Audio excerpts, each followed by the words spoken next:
El futuro de la potencia aérea ya está aquí. Una revolución silenciosa en las fuerzas aéreas ha transformado el modo en que se luchan las guerras modernas. Los cambios originados por la tecnología han sido pocos y espaciados. El uso de rifles de precisión, las bombas, los barcos de hierro, los tanques y las tácticas de guerra relámpago se encuentran entre los más significativos. Los ejércitos denominan a este tipo de acontecimientos especiales revoluciones en materia de asuntos militares. Yo he vivido 3 casos específicos de revoluciones en materia de asuntos militares. Uno es el radar, que fue desarrollado por los británicos. Otra revolución en materia de asuntos militares se produjo en los años 70 y principio de los 80. Es la tecnología stealth de los llamados aviones invisibles. Y diría que la tercera revolución es el vehículo aéreo no tripulado. El vehículo aéreo sin piloto, o UAV, de acuerdo con sus siglas en inglés, es el mayor avance que ha experimentado la aviación desde que se dotó de armas a los primeros biplanos y se les mandó a luchar a la Primera Guerra Mundial.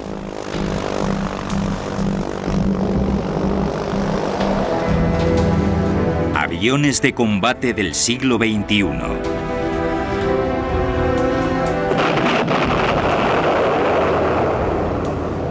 El vehículo aéreo no tripulado, o UAV, constituye el próximo paso en la evolución de la historia de los aviones de combate. Significa un gran salto tecnológico hacia adelante que rivaliza con el motor de reacción, los vuelos supersónicos y los propios combates aéreos. Pero, ¿qué son estas aeronaves y qué las hace tan especiales?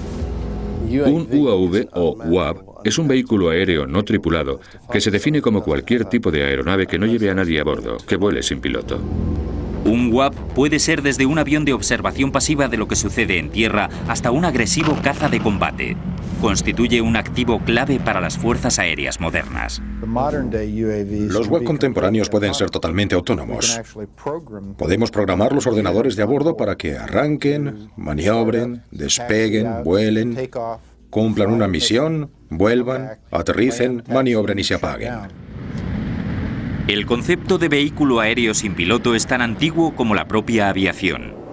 En 1896, una pequeña aeronave a vapor sin piloto denominada Aeródromo número 5 voló durante 1 minuto sobre el río Potomac. Durante la Primera Guerra Mundial, el ingeniero de automóviles Charles F. Kettering fabricó el Kettering Bug, una bomba volante de casi 150 kilos. En 1930, las fuerzas aéreas británicas convirtieron los antiguos biplanos Tiger Moth en réplicas pilotadas por control remoto para prácticas de tiro. La fabricación de esas réplicas y el consiguiente desarrollo de sus sistemas de control remoto a lo largo de los siguientes 40 años cimentaron las bases para el diseño de modelos más avanzados y mejor controlados. En los años 60, el ejército estadounidense se dio cuenta del verdadero potencial de esos prototipos de aeronaves sin piloto cuando los utilizó en los cielos del sudeste asiático.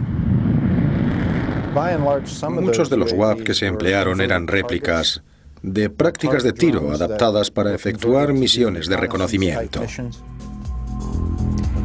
Durante años, las fuerzas de Estados Unidos habían estado empleando una variedad de réplicas de aviones para prácticas de tiro con motor a reacción que se llamaban Firebees, con el propósito de entrenar a sus pilotos de combate. En vez de utilizarse como meros objetivos, los Firebees también participaban en las prácticas. Al principio iban dotados con un equipo de reconocimiento básico, pero después se rediseñaron a medida para misiones de espionaje y se internaban a gran distancia en territorio enemigo muy bien defendido. Creo que fue en Vietnam cuando empezó a apreciarse los UAV en su justo valor, al menos en Estados Unidos. Nos dimos cuenta de que podíamos lanzar un UAV desde un C-130 y después recuperarlo.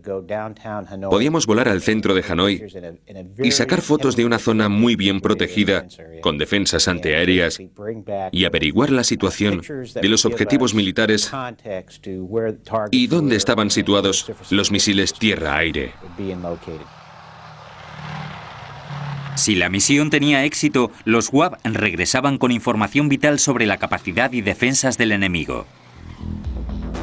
Al final de la guerra, el ejército había aprendido lo importante que podían resultar los UAV para los combates aéreos. Sin embargo, el verdadero campo de pruebas del potencial de los UAV no fue el cielo de Vietnam, sino otros a muchos miles de kilómetros de distancia, en las arenas de Oriente Medio. En 1973, la guerra de un gran trauma para las fuerzas aéreas israelíes, que se vieron obligadas a hacer uso de los UAV. Como los sirios y los egipcios sabían que los aviones israelíes podían sembrar infantería y su artillería, centraron su defensa del frente en los misiles tierra-aire que actuaron eficazmente como un paraguas defensivo. Las fuerzas aéreas israelíes tuvieron que pagar un alto precio por esas defensas antiaéreas. Aproximadamente un tercio de los efectivos de las fuerzas aéreas israelíes. Cuando se multiplicaron las pérdidas, se enviaron desde Estados Unidos a Israel 36 aviones F-4 Phantom de las fuerzas aéreas estadounidenses para tratar de ayudar a las desesperadas y disminuidas fuerzas aéreas israelíes. Aunque Israel acabó ganando la guerra de Yom Kippur, el precio que tuvieron que pagar sus fuerzas aéreas fue inaceptablemente alto. Los israelíes aprendieron una gran lección. Hasta entonces no les habían derrotado nunca y se dieron cuenta de que en lugar de invertir en costosos aviones con fines arriesgados, debían invertir en sistemas de vuelo no tripulado. Los israelíes aprendieron del éxito que habían tenido los UAV estadounidenses en Vietnam y los adaptaron a sus propias necesidades. A diferencia de la guerra de Vietnam, que tuvo lugar en una zona muy amplia, el conflicto de Israel con sus vecinos se reducía a unas áreas relativamente pequeñas. Pero ¿serían capaces estos simples diseños, con motores de pistón, aspecto de maquetas de aeromodelismo con control remoto, superar la prueba final de un auténtico combate?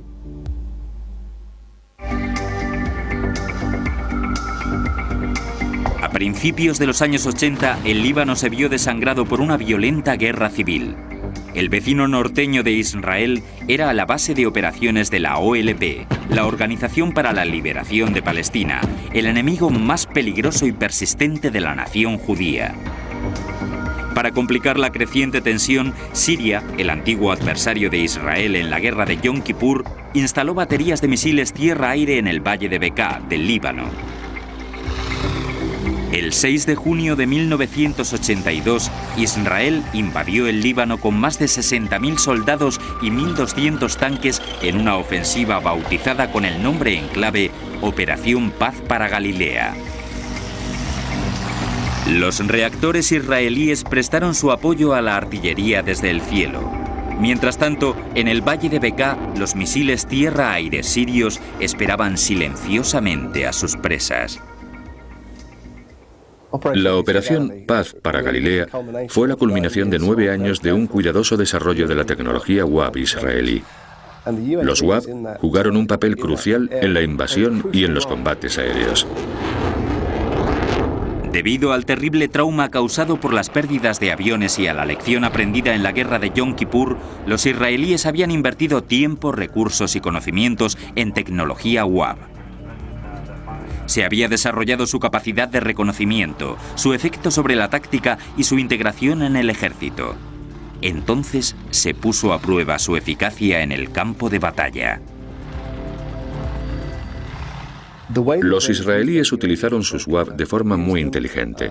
Los utilizaron como reclamo y para producir interferencias.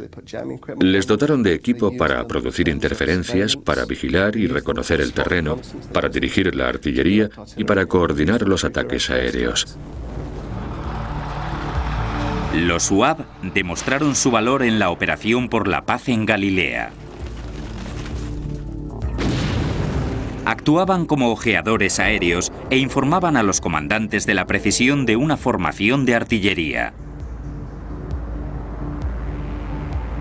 Pero los UAV obtuvieron su mayor victoria contra los misiles sirios del valle de Bekaa.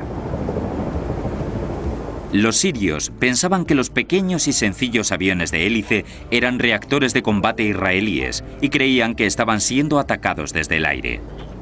Los UAV que patrullaban todo el valle obligaron a los sirios a abrir sus bases de lanzamiento y a encender los radares, revelando todas sus posiciones.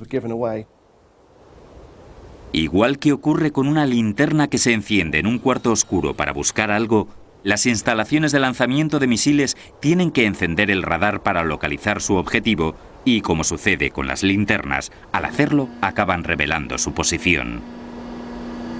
En solo 10 o 15 minutos, 19 de las 23 bases de lanzamiento de misiles resultaron asoladas por una combinación de ataques aéreos, artillería y fuerzas especiales. Los UAV desempeñaron un papel clave en la batalla, y esta operación en conjunto se convirtió en emblemática para todas las misiones posteriores.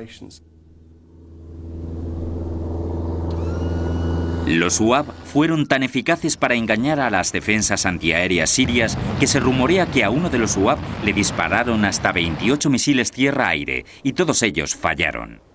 Los israelíes no podían haber soñado mejores resultados. Fueron los primeros que se dieron cuenta de que podían utilizar los UAV para engañar a las defensas antiaéreas y obligarlas a revelar su posición sin tener que arriesgar sus costosos aviones de combate. Una vez que se localizaron las bases de misiles y se destruyeron las defensas antiaéreas, las fuerzas aéreas israelíes pudieron actuar con total impunidad. Los aviones sirios fueron una presa fácil para los israelíes. El ratio de intercambio de disparos fue de 80-0. Las fuerzas aéreas israelíes fueron capaces de derribar prácticamente todo lo que les atacaba de forma casi ilimitada. Creo que ese conflicto sirvió de ejemplo del uso de los UAV y del valor que tienen para los combates. De hecho, poco después, en 1985, el ejército estadounidense compró al ejército israelí el Pioneer. Desde entonces hemos contado con esta tecnología y la hemos aplicado en muchas ocasiones en conflictos armados de todo el mundo. El Pioneer es un UAV muy sencillo. Lleva alas fijas y el motor montado en la parte trasera. Es capaz de llevar una batería de sensores que localizan objetivos, los identifican, recogen información y se la pasan a un sistema de apoyo al ataque directo o indirecto. El Pioneer no despega de un aeropuerto convencional o de la cubierta de un portaaviones. En su lugar, se le catapulta desde una rampa de lanzamiento y para aterrizar se deposita dentro de una red de recuperación. Para la Marina de Estados Unidos eso significa que solo puede utilizarse en los buques más grandes de la Armada. Los desplegamos a bordo de lo que nosotros llamamos buques de categoría L, como portahelicópteros de cubierta grande y buques de transporte de tropas, pero también en barcos de guerra, como se hizo en la operación Tormenta del Desierto.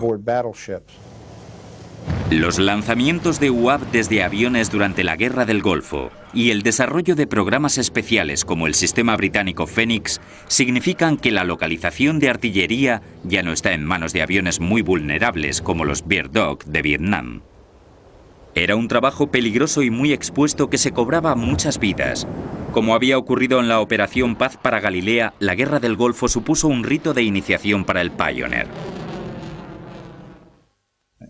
Poco después del comienzo de la Operación Tormenta del Desierto, las tropas iraquíes se dieron cuenta de que cuando escuchaban el zumbido de un avión pequeño, poco después se verían atacados por la artillería o las fuerzas aéreas. En 1991, varios buques de la Armada de Estados Unidos anclaron al norte del Golfo de Persia para lanzar un devastador bombardeo sobre objetivos en la costa y en el interior ocupado por Irak. Ese ataque letal pasó a la historia gracias a la intervención de los UAV. Entre las salvas disparadas sobre la isla de Failaka por el legendario buque de la Armada estadounidense Missouri, un grupo de soldados iraquíes primero escuchó y luego vio cómo le sobrevolaba el vehículo aéreo no tripulado Pioneer número 159. Cuando esas tropas enemigas escucharon o vieron un UAV, enseguida se aseguraron por todos los medios de no exponerse a la artillería o ataques aéreos que venían a continuación. Sacaron una bandera blanca, se rindieron y se entregaron como prisioneros a los marines. Seguramente fueron las primeras tropas que se rindieron ante un avión sin tripulantes en la historia bélica. A lo largo de la Guerra del Golfo, el Ejército, la Marina y el Cuerpo de Marines de Estados Unidos enviaron Pioneers a un total de 313 misiones, que volaron durante unas 1000 horas. En todas esas misiones, solo uno de ellos resultó derribado.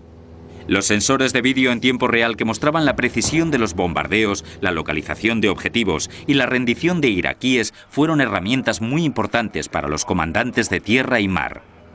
Aunque son un rasgo integral de todos los vehículos aéreos no tripulados, las cámaras de vídeo son solo una pequeña parte del desarrollo sensorial de los UAV. En Vietnam, la capacidad de reconocimiento de los UAV se limitaba a sacar fotos fijas que luego había que llevar a los centros de mando en los barcos para revelarlas. En Israel, la capacidad de reconocimiento se había ampliado a imágenes de televisión en tiempo real, pero solo si era de día y hacía buen tiempo. Cuando estalló la Guerra del Golfo, la tecnología sensorial de los UAV había avanzado muchísimo. Un complejo equipamiento óptico permitía operar a los sensores en todo tipo de condiciones. Llevaban todo lo requerido para captar imágenes en cualquier clima. Sistemas electro-ópticos, equipos de rayos infrarrojos, radar de apertura sintética y conexión de vídeo. Podían verlo todo de día o de noche, bajo cualquier condición meteorológica. Con su amplia selección de sensores diurnos, nocturnos y para cualquier tipo de clima, el UAV es la aeronave ideal para efectuar misiones de reconocimiento. Y lo que es más importante, ya no hace falta reconvertir reactores de combate para misiones de reconocimiento sin armamento.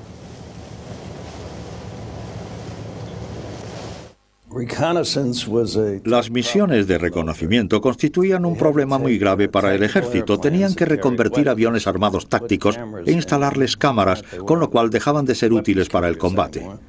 No eran muy populares entre los pilotos. Un avión sin armamento no puede defenderse, puede ser derribado con facilidad por el enemigo y la información que pueda haber recogido se pierde. Otra dificultad para recopilar datos es la velocidad. Los aviones de reconocimiento vuelan deprisa y a gran altura y pueden pasar por alto ciertos objetivos vitales. Los aviones de reconocimiento clásicos vuelan a gran velocidad y puede que no vean algún objetivo, pero si se mantienen volando durante periodos muy largos, es más fácil que observen más cosas. La primera y nueva generación de vehículos aéreos no tripulados, diseñada con ese propósito, fue la heredera de los UAV israelíes y norteamericanos de la Guerra del Golfo que la había precedido. El propietario de General Atomics quería introducirse en el negocio de los UAV. Fabricamos un prototipo de demostración llamado GNAT 750. El GNAT 750 se fabricó para la CIA de Estados Unidos. El objetivo para el que se diseñó fue la vigilancia y captación de primeros planos en detalle del conflicto que entonces se estaba produciendo en Yugoslavia.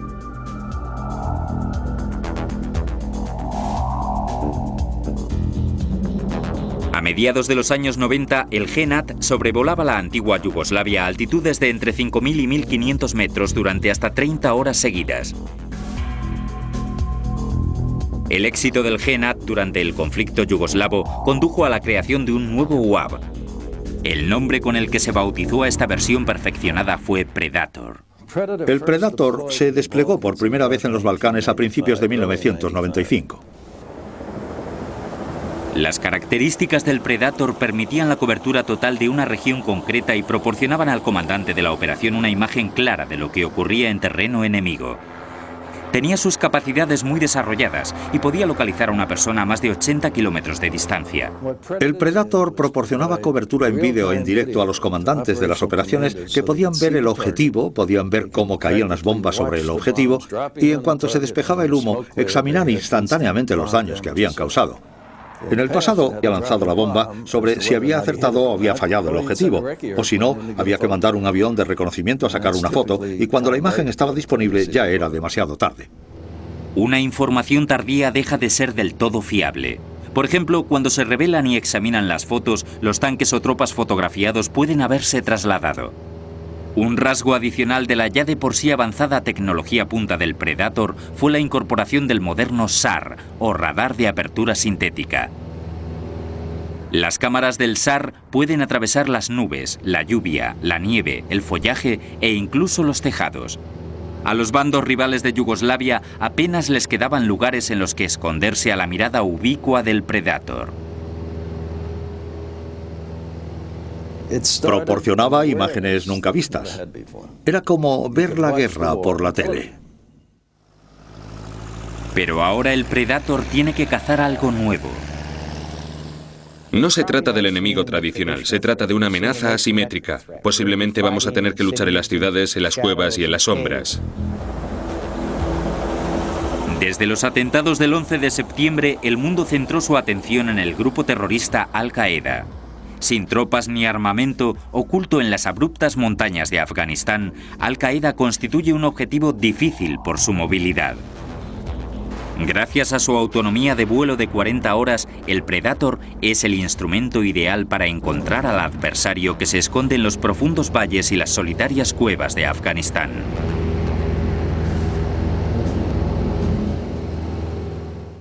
Los últimos UAV, los Predators, han estado localizando objetivos y alimentando a los aviones de combate AC-130 con imágenes de vídeo en directo. Ahora un avión de combate AC-130 que se dirige a un objetivo puede ver en vídeo ese objetivo que ha identificado previamente un Predator. Dispone de sus coordenadas de latitud y longitud y de imágenes de vídeo en color y en tiempo real, así que cuando llega allí solo tiene que disparar. No necesita dar rodeos. No solo puede localizar e identificar objetivos mediante imágenes de vídeo, sino que también lleva un as guardado en la manga, un sistema de precisión por láser para la localización de objetivos. Los Predator que se están empleando en la actualidad pueden señalar un objetivo con un rayo láser para que un avión táctico pueda acudir a continuación y enviar un arma guiada por láser directamente hasta esa señal. Los comandantes de las operaciones, los políticos y la opinión pública cada vez insisten más en la necesidad de evitar los daños colaterales. Y la precisión de los objetivos que marca el Predator garantiza que el único que se encuentre en la línea de fuego sea el enemigo. Ahora el enemigo se esconde entre las sombras, en ciudades y en cuevas. Queremos asegurarnos de poder sobrevolar las zonas donde se produce cualquier beligerancia y situarnos justo encima, aunque estén rodeados de civiles, para poder separar a los buenos de los malos. Pero el Predator no se limita a proporcionar información visual y localizar objetivos. Ahora el Predator puede incluso destruir objetivos por su cuenta. La dotación de armamento del UAV es un tema muy polémico y no solo por cuestiones doctrinales, sino también legales. Los UAV, según cómo se contemplen, podían estar encuadrados dentro del régimen de control de tecnología de misiles.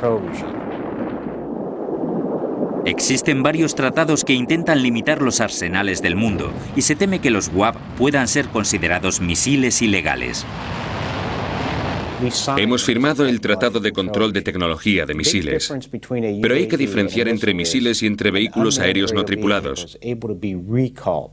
El UAV está programado por el hombre para regresar al punto de partida y reutilizarse en misiones de diverso contenido.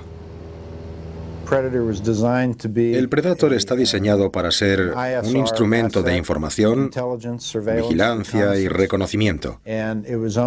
Pero más adelante, el programa consideró que se le podía dotar de armamento, por si detectaba un objetivo de interés crítico y no había tiempo para enviar un avión pilotado, artillería o cualquier otro tipo de arma. El Predator debía tener algún tipo de capacidad destructora para no perder esa ocasión.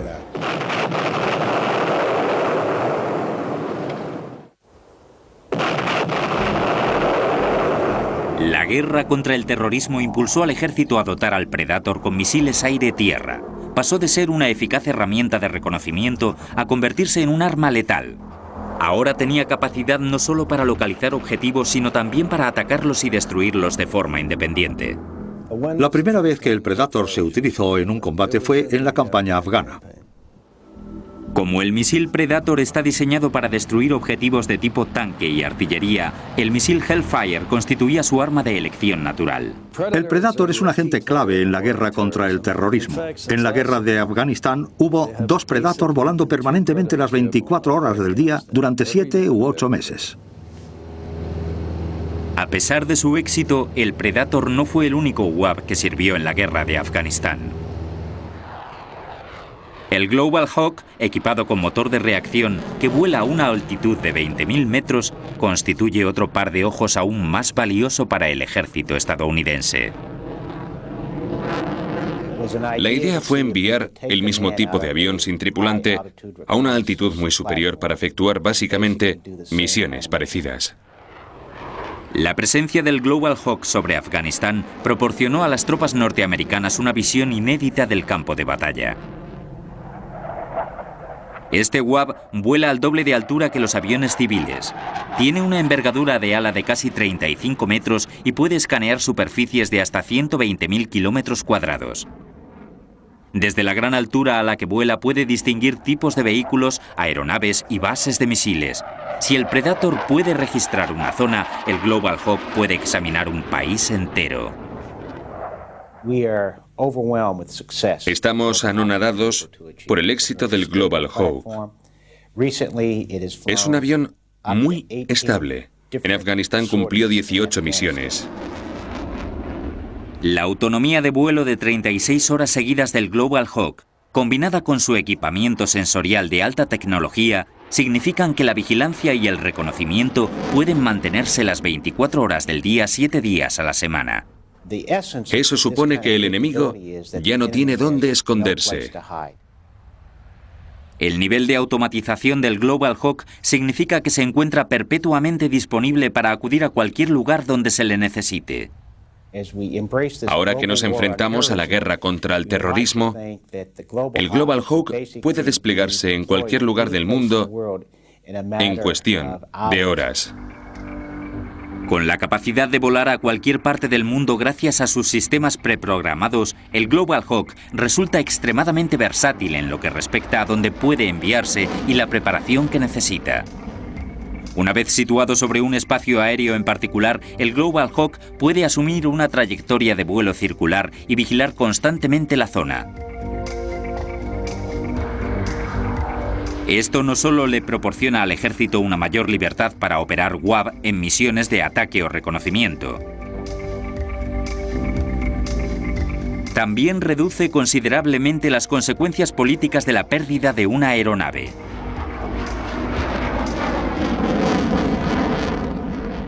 No podemos arriesgar vidas ni permitir que se capturen prisioneros y que la CNN y otras emisoras del mundo lo utilicen en contra de nosotros. La principal ventaja de los UAV es que eliminan el factor humano. Lo que hemos conseguido es eliminar la coletilla de si es necesario y lograr que nunca sea necesario arriesgar vidas en este tipo de misiones. En 1995, el capitán Scott O'Grady, piloto de un F-16, fue derribado en los Balcanes y la consiguiente misión de búsqueda y rescate duró 6 días y supuso una gran crisis. El regreso sano y salvo del piloto se celebró como un gran éxito político y militar. Si se derriba un Predator o un Global Hawk, aparece un poco en las noticias, pero enseguida se olvida. Como los UAV minimizan las amenazas potenciales a las tripulaciones aéreas, los aviones no tripulados representan una opción política y económica más segura y atractiva. Los UAV son más pequeños y más baratos de fabricar. La formación se puede hacer con un ordenador. Con ese nivel de automatización, los requisitos que necesita el operador de UAV para efectuar esas operaciones o para perfeccionarlas se ven reducidas drásticamente.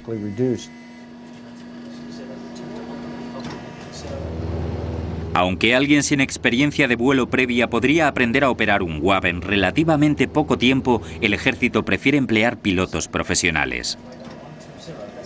Si tuviera que entrenar a alguien hoy en día, comenzaría con un piloto profesional que tuviera sentido del espacio aéreo y le sometería a un programa de formación de pilotos tradicional. Hay personas cuya vista ha empeorado o ya no son pilotos en activo, pero siguen poseyendo ese sexto sentido. Aunque los UAV necesitan pilotos que los guíen por control remoto, existe un modelo más avanzado de aeronave no pilotada que se encuentra en fase de desarrollo y que no requiere que la piloten por control remoto. Se llama UCAV o UCAV. Los UCAV o UCAV son las siglas en inglés de Vehículo de Combate Aéreo No Tripulado. Ha sido diseñado desde el principio como portador de armas reutilizable. Los UCAV utilizan una avanzada tecnología informática inteligente denominada SMART, que supone un gran adelanto frente a los modelos UAV anteriores como el Predator. El Predator se pilota por control remoto. Los UCAV incorporan sistemas de mando y control mucho más avanzados y están equipados con tecnología SMART. No necesita un operador que maneje una palanca de mando para evitar las defensas antiaéreas, sino que el propio aparato emprende maniobras defensivas como escorarse acusadamente o caer en picado. La tecnología SMART lo convierte en un avión más independiente e imperecedero que otros UAV. Una de las grandes diferencias del UCAV es que no es un vehículo pilotado por control remoto. La mayoría de los vehículos no tripulados sí lo son. El GNAT y el Predator están pilotados por control remoto desde una base en tierra. El operador que hay sentado frente a la consola de mando actúa como piloto fuera de la cabina del avión. Tiene que utilizar la palanca de mando e introducir una serie de datos y transmitírselo al UAV, que responde alterando su altitud o velocidad. Pero los UCAV tienen capacidad para llevar a cabo misiones completas de forma autónoma. Autónoma significa que el vehículo no tripulado puede llevar a cabo su misión completa sin que nadie le diga lo que tiene que hacer. En caso de batalla pueden evaluar constantemente el teatro de operaciones y las amenazas y, si es necesario, ampliar o alterar su misión original. Si percibe que existe una amenaza mayor o un objetivo de prioridad superior, puede tomar decisiones con su propia lógica y redefinir la misión de forma dinámica. El UCAV es consciente del entorno que le rodea gracias a su alto nivel de sofisticación informática. Se le han introducido ciertos parámetros de mando para evaluar las amenazas y decidir si tiene que perseguir nuevos objetivos. Razona por su cuenta. En la vanguardia de esta tecnología se encuentran los modelos X-45A y X-45B de Boeing. El X-45A, a efectos prácticos, es similar a un avión con un piloto en la cabina, pero sin piloto ni cabina. El X-45A lleva el equipamiento colocado en el lugar donde normalmente iría el piloto. Los UCAV se aprovechan de la gran ventaja que supone no llevar a nadie a bordo. Al prescindir del piloto, se ahorra entre un 30 y un 40% del peso. No hay que colocar asientos de eyección, ni sistemas de oxígeno, ni otras protecciones. Y además, no hay que diseñar toda la aeronave en torno al habitáculo del piloto. En teoría, podemos diseñar un UCAV con una tolerancia a las fuerzas de la gravedad de 20 o 30 Gs, mientras que en un avión de combate pilotado habría que reducirla a 8 o 9 Gs por culpa del factor humano. La gravedad o fuerza G que tira del cuerpo del piloto durante un giro brusco pueden ocasionarle una pérdida de consciencia. Los UCAV pueden alcanzar niveles de maniobrabilidad impensables para un piloto. Su construcción ya no depende de la presencia del piloto, el factor decisivo es la misión para la que está planeado. El diseño de un vehículo aéreo no tripulado se plantea en función de la misión que tiene encomendada. Al no tener piloto, el ejército y el gobierno no dudan en enviarlos a la vanguardia de los aviones pilotados. El X-45 está diseñado para apoyar a las fuerzas aéreas, inutilizando las defensas antiaéreas y las instalaciones de lanzamiento de misiles tierra-aire. La misión del X-45 es allanar el terreno a los futuros ataques aéreos. Detectan e inutilizan sistemáticamente las bases de misiles antiaéreos más peligrosas, con lo cual los aviones pilotados pueden intervenir a continuación sin correr el riesgo de ser derribados. El X-45 con propulsión a chorro y los UCAV del futuro proporcionan un rendimiento que los hace ideales para cumplir con su función. Tal como yo lo veo, el papel primordial de los UCAV en una contienda armada de alta intensidad es suprimir las defensas antiaéreas del enemigo. Los UCAV están diseñados para combatir a un adversario más exigente y penetrar hasta el fondo de sus defensas antiaéreas.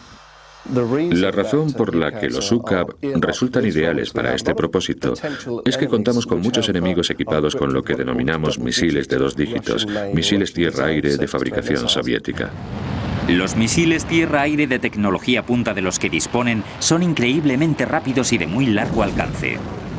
Las bases de misiles de los países hostiles podrían atacar a los aviones de Estados Unidos antes de que despegasen de sus bases aéreas. Incluso podrían atacar a aeronaves que volasen desde portaaviones. La potencia y efectividad de esos misiles hace imprescindible que los primeros en acudir en esos casos sean los aviones no tripulados para evitar arriesgar vidas innecesariamente. Atacar esas instalaciones es muy complejo y muy peligroso. La tecnología de los UCAV nos permite no tener que poner en peligro la vida de nadie. Aquí es donde interviene la alta tecnología que invisibiliza a los Boeing X-45 y les permite acercarse sin ser detectados para localizar y erradicar las bases de misiles. Aunque el X-45 supone un gran avance en materia de tecnología militar y potencia aérea, ha tomado prestadas muchas de sus ideas de proyectos anteriores. Un concepto previo que se incorporó a su diseño fue la tecnología Stealth. Los X-45 son vehículos de combate aéreo, no tripulados, diseñados para pasar desapercibidos. La tecnología Stealth no significa ser invisible como avión, sino resultar casi imperceptible a los radares. Los aviones invisibles llevan carrocerías y revestimientos que minimizan el reflejo de la energía de los radares. En realidad, algunos de los materiales empleados en su diseño absorben dicha energía. El resultado es que apenas son detectables por los radares. Los aviones furtivos son muy difíciles e incluso imposibles de detectar por el enemigo. Y si no se les detecta, no se les puede disparar misiles. La tecnología Stealth va a continuar jugando un papel clave en el diseño de UAV o UCAV que están concebidos para penetrar en zonas de alto riesgo. Se pueden utilizar en los primeros días o incluso en las primeras horas de una guerra de alta intensidad. Junto a la invisibilidad para ayudar a los UCAV a penetrar en territorio enemigo sin ser detectados, hay otra característica de los aviones de combate que el ejército ha incorporado a los vehículos aéreos no tripulados. Se trata de las armas de precisión. Vamos a definir lo que son armas de precisión. En el pasado se decía que un arma era precisa si acertaba el tiro con un margen de error de 100 metros. Hoy esa distancia se ha reducido a los 7 metros e incluso si rizamos el rizo, a los 3 metros del objetivo. El uso concertado de armas de precisión modernas se remonta a la guerra de Vietnam, durante la que se desarrolló la bomba de precisión que se dirigía a un punto concreto señalado con un rayo láser. El primer éxito de una bomba guiada por rayo láser se obtuvo en 1972 con la destrucción del puente Mandíbula de Dragón. Sin embargo, no fue hasta la Guerra del Golfo en 1991 cuando el mundo contempló lo efectivas que podían ser. Si recuerdan la operación Tormenta del Desierto, en las primeras 24 horas destruimos 150 objetivos. Si se compara con la Segunda Guerra Mundial, lo que se logró en Irak con un solo avión, habría requerido unos 2.000 aviones en Europa. En contraste con los ataques en masa de la Segunda Guerra Mundial, el desarrollo de armas de precisión significó que ya no hacía falta saturar de potentes bombas una zona para destruir un solo objetivo. Ahora las bombas se han vuelto mucho más precisas y utilizan sistemas de posicionamiento global o GPS, con lo cual para destruir un objetivo solo hace falta un único avión y una única bomba. Este tipo de bomba se llama de pequeño diámetro. La bomba de pequeño diámetro surgió cuando se descubrió que gracias a la precisión del GPS, el margen de error ya no se medía en metros, sino en centímetros, y no era necesario infligir grandes daños para destruir un objetivo concreto. Permite obtener los mismos resultados llevando menos bombas a bordo y ocupando menos espacio. Se tienen más posibilidades de éxito con menos armas. Se ha sustituido el peso y la carga explosiva por la precisión. No hacen falta bombas mayores porque no por ser más grandes van a acertar mejor. Otro rasgo clave es que tienen un cabezal menor y los daños pueden constreñirse a zonas muy limitadas, con lo cual se reducen los daños colaterales no deseados, especialmente en entornos urbanos. Te permite, como decimos en el ejército, llegar, ver y vencer de un solo plumazo. La combinación de ambas tecnologías sienta las bases para las misiones teóricas del futuro. Podemos hacer que varios UCAV vuelen en formación para llevar a cabo una misión coordinada. Volando en grupos denominados enjambres, las formaciones de UCAV serían un arma decisiva contra cualquier amenaza. Si juntamos 4 UCAV con 8 bombas cada uno, podremos destruir 32 objetivos. Y no solo transmitirían la información a la base de control en tierra o en el mar, sino que se comunicarían entre ellos mismos. Intercambian información entre ellos. Reaccionan de forma dinámica al entorno del campo de batalla y al agruparse en formaciones múltiples pueden cambiar los papeles que desempeña cada vehículo y las misiones que cada uno tiene asignadas.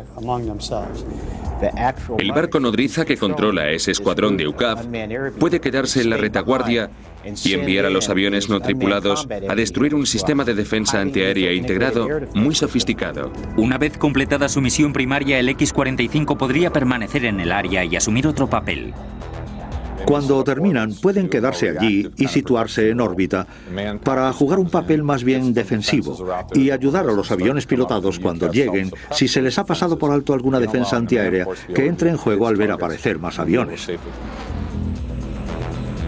La misión principal de los eficaces UCAV se centra actualmente en destruir defensas antiaéreas. Pero ¿cuál es el siguiente paso en su evolución?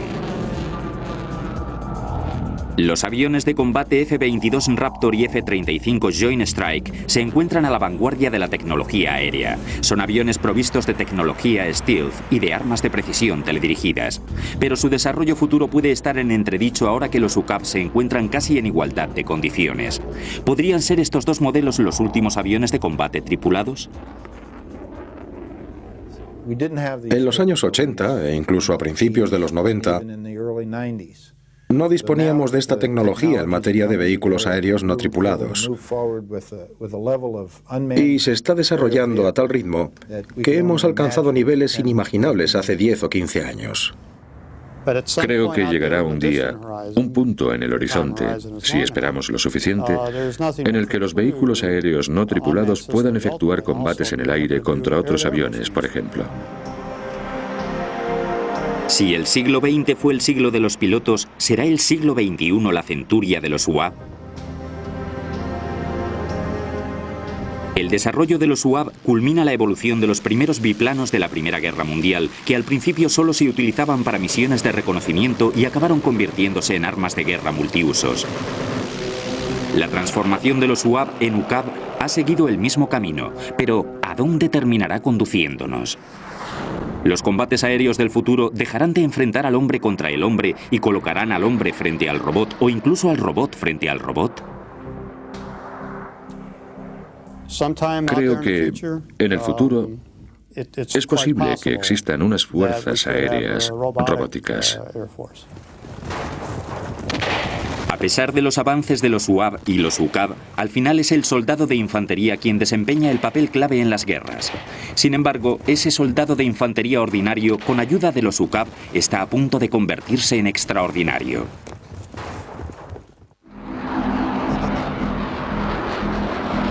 A pesar del alto nivel de sofisticación y potencia alcanzado por los UCAV, las guerras no se libran y se ganan solo en el aire. Aunque los bombardeos aéreos sobre Irak en la Guerra del Golfo resultaron decisivos, fueron los esfuerzos de las tropas de tierra, como en todas las guerras, los que al final inclinaron la balanza.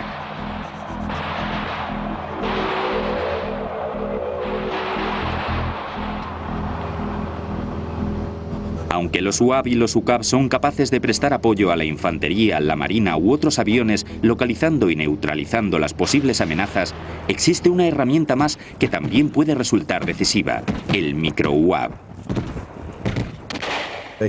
Vienen en paquetes muy pequeños que puede llevar un soldado en su mochila. Están diseñados para mirar a la vuelta de la esquina o por la ventana de un segundo piso en un entorno de guerra urbana. En la Segunda Guerra Mundial, las sangrientas batallas de Stalingrado y Berlín sirvieron de ejemplo de lo complicados y traicioneros que podían ser los combates urbanos. Cualquier edificio constituía un potencial bastión del enemigo, y los ejércitos se veían arrastrados a una feroz lucha sin cuartel por cada metro cuadrado de ruinas.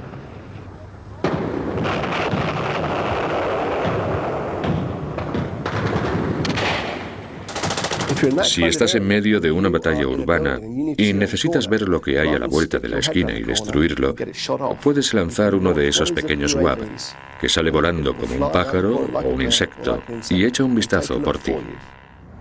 Los micro-UAV pueden transmitir imágenes a una pantalla y no solo ayudar a un pelotón de soldados en un ambiente urbano, sino también actuar como una especie de recolector de información permanente y discreto.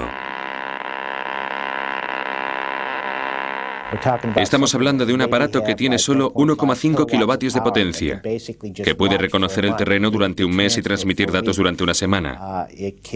Puede actuar como los ojos y los oídos de una persona, vigilando un determinado edificio o ciertas actividades terroristas. Los micro-UAV pueden volar secretamente sobre naciones hostiles y recabar datos antes de regresar y reutilizarse para otra misión. Pueden recoger discretamente información sobre los movimientos de terroristas urbanos y las actividades en las bases militares. Sin embargo, los micro-UAV pueden ser todavía más pequeños. Pueden ser muy pequeños. Hay micro-UAV o mini-UAV que solo pesan unos gramos y los puede llevar un soldado en su mochila.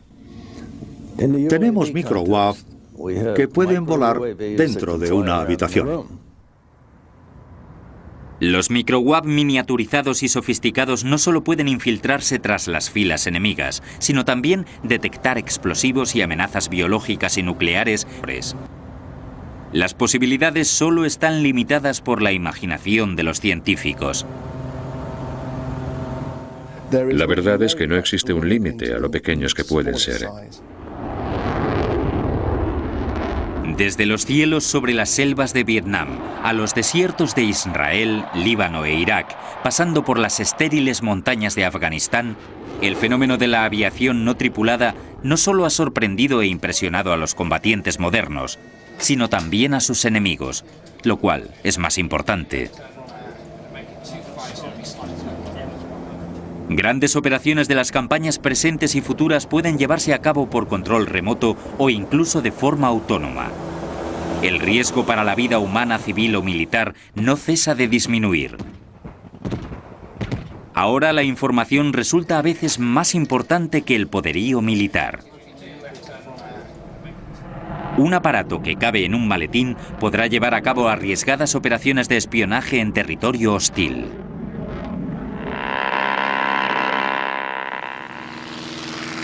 Es un gran contraste con la situación a principios del siglo XX. Hace 100 años, los mandos militares se burlaban de la idea de que un día los pilotos y sus máquinas voladoras pudiesen intervenir en las guerras. En 1911, un respetado militar francés, el general Foch, dijo: "La aviación está bien como deporte, pero es inútil para el ejército". Hubo un tiempo en el que la aviación militar se despreciaba y se mantenía relegada al margen, pero desde entonces se ha desarrollado hasta convertirse en una fuerza muy potente. Ahora es la forma preferida de atacar al enemigo. Con los vehículos aéreos no tripulados, los ejércitos del futuro tal vez se encuentren en condiciones similares a sus homólogos de hace 100 años. Sin aviones de guerra tripulados y sin pilotos. La tradición de enviar al hombre a la guerra puede que se convierta en un simple recuerdo en cuestión de un par de generaciones.